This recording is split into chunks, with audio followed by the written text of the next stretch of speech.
Hi guys! So ang topic natin ngayon is for statics of rigid bodies, which is about resultant of concurrent force systems. Yan, so meron na tayong video tutorials for forces and components. So kung hindi nyo pa yung napapanood, link ko na lang sa description or sa playlist, panoorin nyo, hanapin nyo sa statics of rigid bodies playlist. Para check nyo muna, panoorin nyo muna para may idea na kayo or background dito sa i-discuss nating lesson. So, dito na tayo sa paghanap ng resultant of concurrent force systems. Sige, so basahin natin. A force system is any arrangement where two or more forces act on a body or on a group of related bodies. Yan, so pag sinabi nating force system of forces na. So, pwedeng mga forces, two or more forces na nag-act sa body or a group of related bodies. Okay, so more than two or more forces, okay? Nagbubuo sila ng force system. So, when the lines of action of all the forces in a force system lie in one plane, they are referred to as being coplanar, otherwise they are non-coplanar. So, from the word itself, coplanar, kapag yung mga forces is naglalay lang sa one plane. Halimbawa, eto. So, meron tayo ditong orange plane. Mapapansin nyo, dito sa plane natin, naglalay itong force F, force P, tsaka force T. So, coplanar sila. They lie in one plane lang. Otherwise, non-coplanar kung hindi na sila naglalay in one plane. So, for example, yan, meron tayong 3D na dito. Meron ng X and Y axis. So, nasa iba't ibang plane yung forces. So, halimbawa, si T, nasa XY plane. Si P, nasa XZ plane. Tapos, si F, nasa YZ plane. So, non-coplanar na sila. Okay? Yun lang yung difference ng coplanar and non-coplanar. Tapos, force systems are further classified according to their lines of action. So, meron tayong tatlo, concurrent, parallel, non-concurrent. So, una, concurrent, ayan yung i-discuss natin ngayon. Kapag yung forces, yung whose lines of action daw, pass through a common point. So, halimbawa, meron tayong two or more forces na yung line of action nila is pass through a common point. May single point of intersection. Okay? So, ito yung example nun. Concurrent. Etong force F, force P, force Q, tsaka force T, 'di ba? Nag-intersect yung line of action nila at a single point. Etong point na yan. So, concurrent sila. Ayun lang yung ibig sabihin ng concurrent. Next, yung parallel naman to forces whose lines of action do not intersect or parallel. 'Di ba pag parallel, hindi nag-intersect yung line? Sa ganun din sa parallel force system.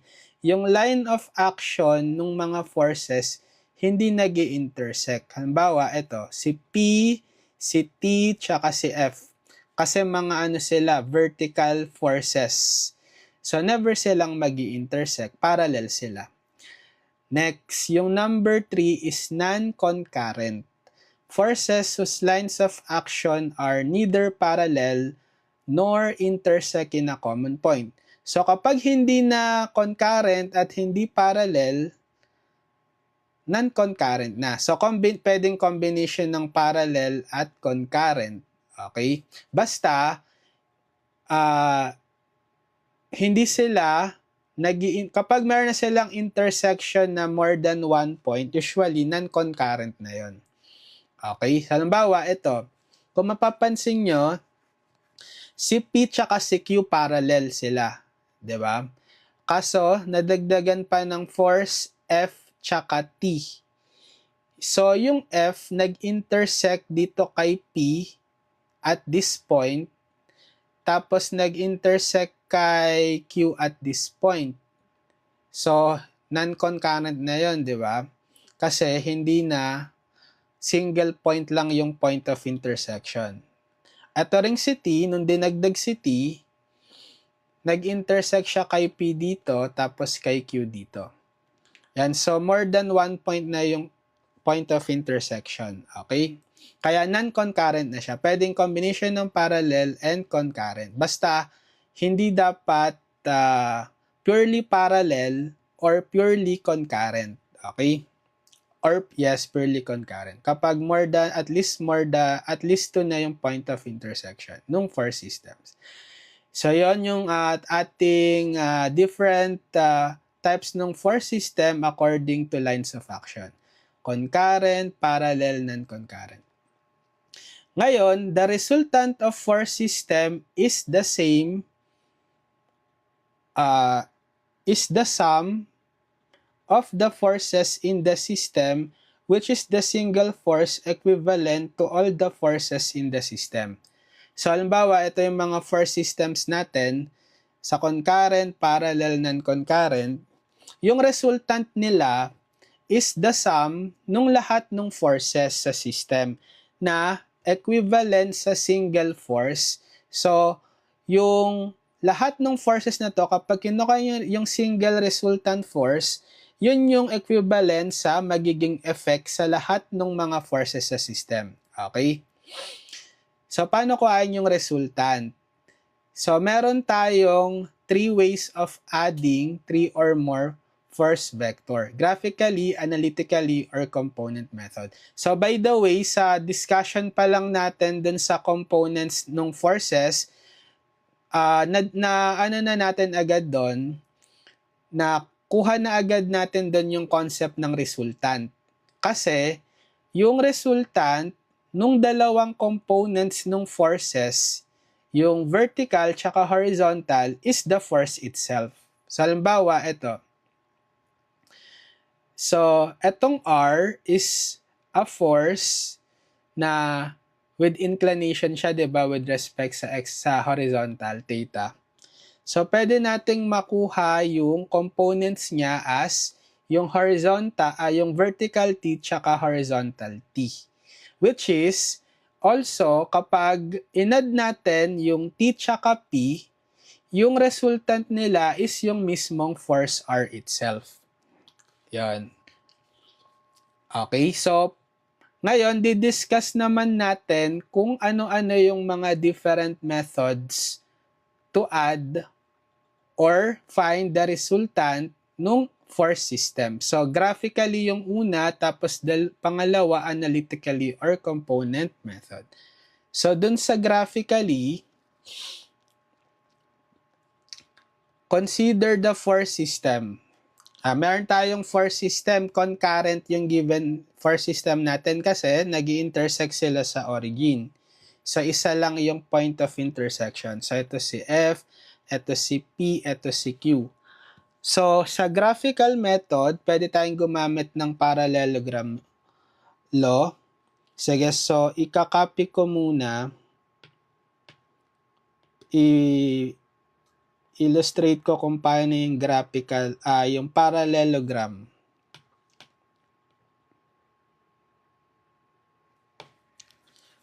So, sa parallelogram,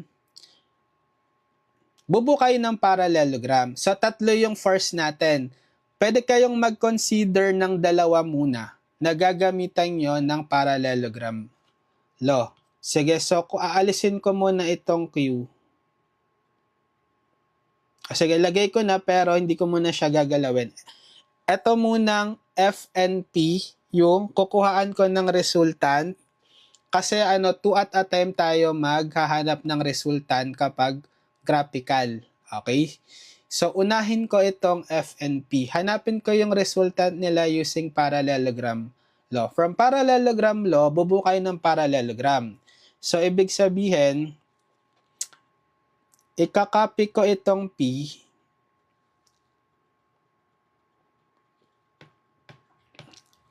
dito sa,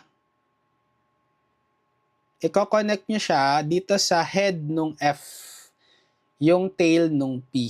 Okay, di ba sa vector, na-discuss ko yon. Ito yung head nung vector, nung force, tapos ito yung tail. Tapos, itong F din, ika-copy ko, i-connect ko naman, so F to, di ba? F, ko-connect ko siya, yung tail niya, ito yung tail niya, ko-connect ko sa head ni P, tapos yung head niya, ko-connect ko dito sa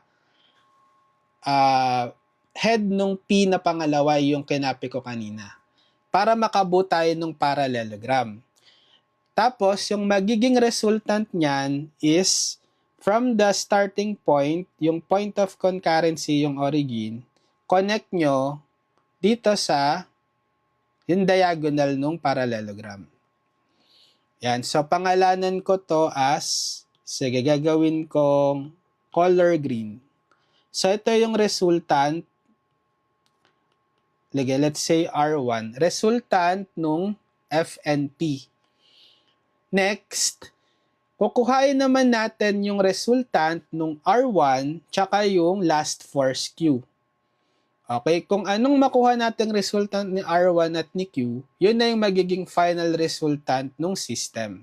So using parallelogram din, ang gagawin ko, so ito na i-consider nating dalawa, di ba? Kakopy ko rin itong force Q, i-connect ko siya, yung tail niya, dito sa head nung R1. Bubuo ulit tayong parallelogram. Tapos, copy ko rin itong R. I-connect ko naman dito. Yan. So, ito na yung parallelogram natin. Tapos, yung pinaka-resultant ng parallelogram, gawin ko namang dilaw. Starting from dito sa point din na to, draw nyo yung diagonal. Yan. Ito na yung final resultant nung tatlong force P, F, and Q. Ito. Using parallelogram rule. Basta pag parallelogram rule, draw kayo ng parallelogram, tapos yung diagonal ng parallelogram, yung magiging resultant.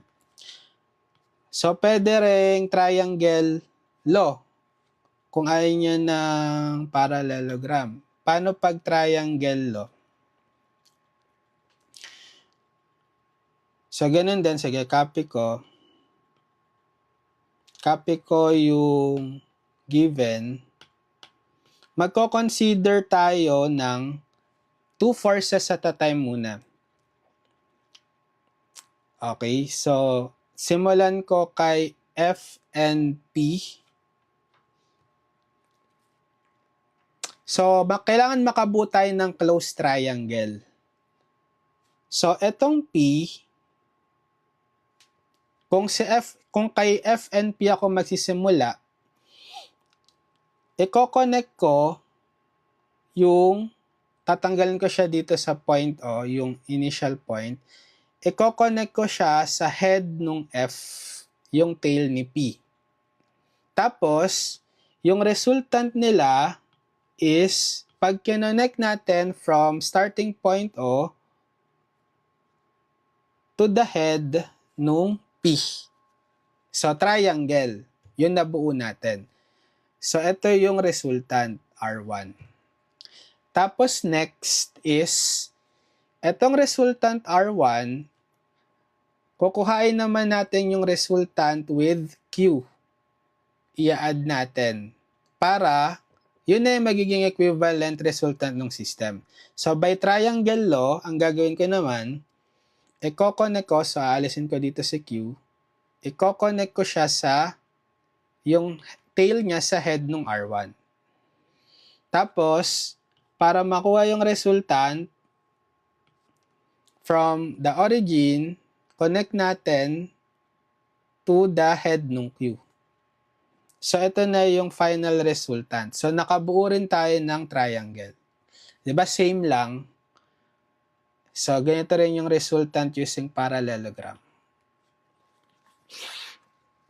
So, pwede rin by simply connecting head to tail. 'Di ba? Yun yung tinuro sa atin sa physics din, 'di ba? Kapag meron tayong resultant, nanap yung resultant ng two or more forces given yung mga vectors, head to tail. So, pwede simulan nyo kahit saang force. So, kung sisimulan ko kay F, connect ko yung, then in-next ko si P, ko-connect ko yung head ni F sa tail nung pangalawang vector, si P naman.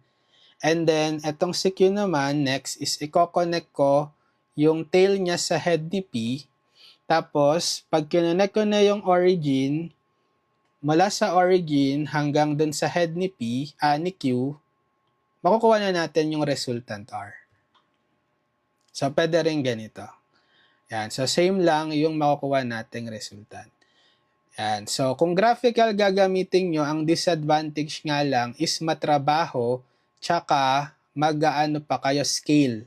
Medyo hindi magiging accurate yon pag nag-i-scale kayo, di ba? Nagsusukat-sukat pa kayo. So, mas accurate is kapag gamitan natin ng analytical. Yung method 2, yung component method. Analytically or component method. So, kapag ginamitan natin ng component method, i-apply natin yung natutunan natin sa paghanap ng components ng forces. Halimbawa, dito sa same given lang din, 'di ba? Yung force systems natin FP and Q concurrent. So, kapag x component, Fx is equal to F cosine theta x. Kapag Fy, y component is F sin theta x. Basta ang given is yung angle theta x with respect sa horizontal.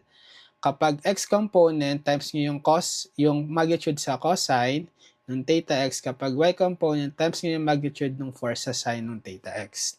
So, to find the x component nung pinaka-resultant, so denoted by Rx, isa-sum up natin lahat ng x component ng forces. Okay, so halimbawa, dito sa given, so may F, P, and Q. I-add natin yung mga components nila lahat. Diba si F may x component, so Fx, tapos si P meron din plus Px, tapos si Q plus Qx. Pero dito dapat ite-take note natin yung sign. Kaya meron tayong location, 'di ba? Quadrant 1, quadrant 2, quadrant 3, quadrant 4. Iba-iba yung mga sign ng components x and y depende sa quadrant. Okay? So ito puro positive kasi nasa si F quadrant 1. So positive yung x component niya up to the right. To the right means positive yung x component. Si P, first quadrant din, up to the right, kaya positive Px. Tapos si Q naman, fourth quadrant, down to the right. So to the right pa rin, kaya positive yung x component. Kaya plus Q yung ginamit natin. Okay, so next, so sa y component naman, or Ry, isa-sum up din natin yung lahat ng y components ng mga forces. So, take into consideration din yung mga sign. So, ibig sabihin, sa F, kukunin natin yung y component niya, Fy. So, positive yung ginamit ko kasi first quadrant siya. 'Di ba? Up to the right. Kapag up, ibig sabihin, positive yung y component. Kapag downward, negative. So, si P din, plus Py, so positive ginamit ko, first quadrant din siya up to the right. Tapos, this time si Q, minus Qy naman. Kasi fourth quadrant siya down to the right. So, negative yung y component niya. Yan. So, pagkakuha natin lahat nung mga x and y component, Rx, Ry, makukuha natin yung pinaka-magnitude ng resultant R. Yan. Yung R, ito yung drawing natin sa graphical siya yon. Bale, ang formula by Pythagorean is square root ng summation ng x squared, summation ng force x squared, plus summation ng y squared. Tapos, pag kinuha natin yung direction, yung theta x, ito yun. Diba? With respect sa, ito yung resultant R natin, diba? Sa graphical. So, yung magnitude niya, yun yung square root ng summation of x squared plus summation of y squared. Tapos yung theta x, angle with respect sa x-axis, ang formula is arctangent nung summation ng y over summation ng x. Diba? So, parang ano lang din sa component, yung naturo ko sa forces and component, yung formula natin. So, bakit magwo-work itong analytical method? So, kung i-visualize natin kung bakit okay lang i-add yung mga components para makuha natin yung pinaka-resultant, pwede nating i-draw yung mga components ng bawat force. So, dito sa F, kapag dinaro ko yung component ni F, siya is first quadrant, di ba? Up to the right. So, ano yung, niya? Y component niya, pataas. So, ito.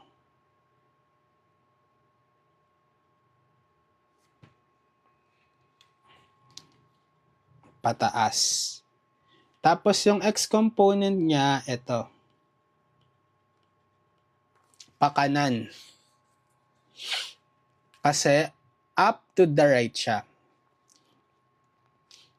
So, ito rin yung magiging X component niya sa taas. Kung dodraw natin yung parallelogram, tapos yung Y component niya.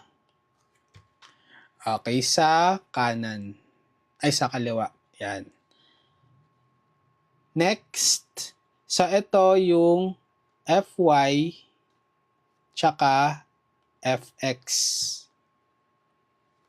Etong ano na to? Length na to. Tapos, dito rin sa P, pwede nating ang gagawin pala muna natin is i-coconnect ko yung ginawa natin dun sa graphical muna na yung coconnect yung head to tail, di ba? Tapos ito, yan. Si Q din coconnect ko dun sa head ni P, yung tail niya. So, pag kinuha ko naman yung component ni P, so, nandito na siya. Yan. So, ito yung Y component niya. Tapos, ito yung X component.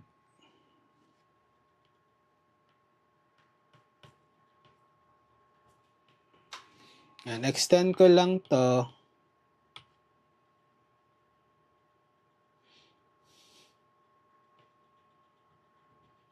Yan. So, ito yung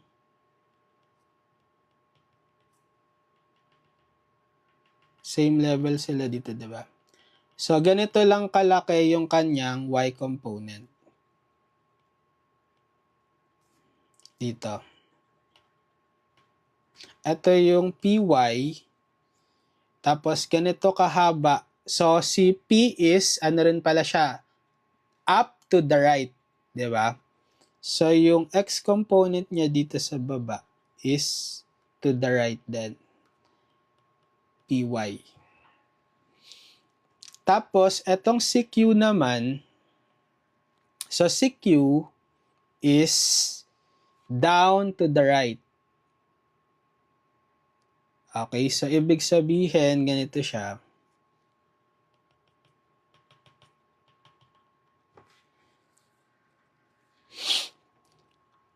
So, ito yung component niya, X component. So, down to the right, kaya pa to the right din yung direction ng X component niya. PX pala to. PX. Tapos, ito is QX. So, ito, ganito kahaba yung X component niya. Then, yung Y component niya is pababa. So, ganito kahaba, pababa. Okay. So, kung i-reflect natin dito, ang arrow niya is pababa. QY. So, 'di ba, yung magiging resultant natin is R from the origin papunta dito sa head ni Q. R. So, ang pinaka-total na X component ni R is ito. Itong length na to. Tas yung pinaka-total na Y component niya is itong length na to. So, siya is up to the right. First quadrant eh. 'Di ba? So, ito yung X component niya. Ito yung Y component. Which is, yung Rx, as you can notice, in-add lang natin yung Fx plus Px plus Qx. Yung equivalent ng Rx. So, same dun sa analytical formula natin kanina. Yung summation ng X component. Tapos, etong Y component na to, Ry, saan siya equivalent? 'Di ba? Etong buong length na to, i-add natin yan kasi para silang upward. Fy plus Py. Tapos, etong Qy, dahil pababa siya, down to the right, ima-minus natin. So, ang magiging final length ng Ry is ito. Ito na lang. 'Di ba?